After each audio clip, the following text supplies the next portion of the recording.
Sebelum admin bahas lebih lanjut, harap penonton setia Si Raja Langit simak berita ini sampai habis agar tidak salah paham. Dikutip zonajakarta.com, proses pembuatan jet tempur KF-21 Boramae hingga saat ini masih dikerjakan. Indonesia berkesempatan unjuk gigi dalam pembuatan jet tempur KF-21 Boramae. Dan menariknya Indonesia menjadi sosok penting dalam pembuatan jet tempur KF-21 Boramae.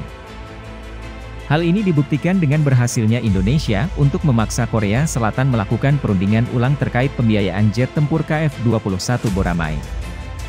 The Korea Herald menyebutkan jika pembiayaan yang dibebankan pada Indonesia untuk membuat KF-21 Boramae berjumlah 20% dari keseluruhan yang ada.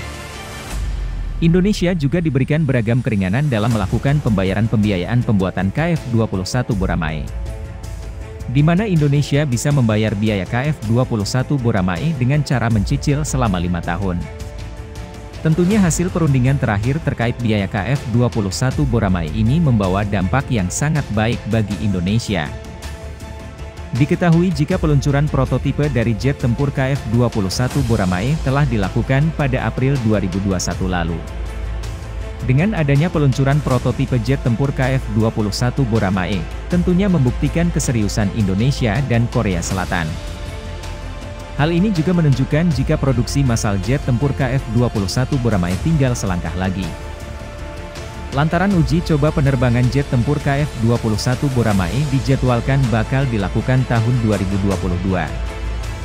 Setelah dilakukan uji penerbangan, Defensevi menyebut jika jet tempur KF-21 Boramae produksi awal siap digunakan tahun 2026.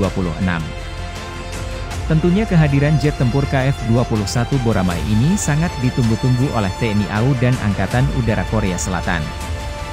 Khususnya Indonesia yang hingga saat ini masih belum memiliki jet tempur modern, kedatangan KF-21 Boramae bakal jadi senjata baru bagi TNI AU. Selain menunggu kedatangan jet tempur KF-21 Boramae, Indonesia yang kepincut dengan jet tempur Rafale juga tengah berkomunikasi dengan Perancis. Indonesia diketahui memang sejak dulu memiliki ketertarikan terhadap jet tempur Rafale buatan Perancis.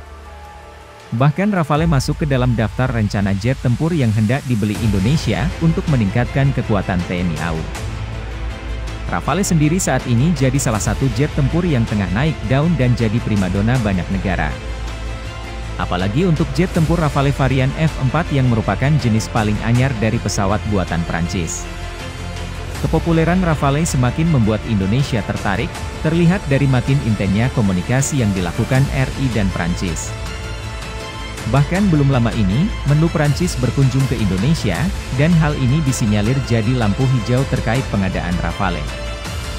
Jika Rafale bisa didatangkan ke Indonesia, tentunya akan melengkapi kehadiran KF-21 Boramae. Dan tak menutup kemungkinan jika Rafale dan KF-21 Boramae bisa jadi game changer baru bagi kekuatan TNI AU. Sehingga kedatangan KF-21 Boramae dan Rafale bakal bikin kekuatan TNI AU makin gahar di udara.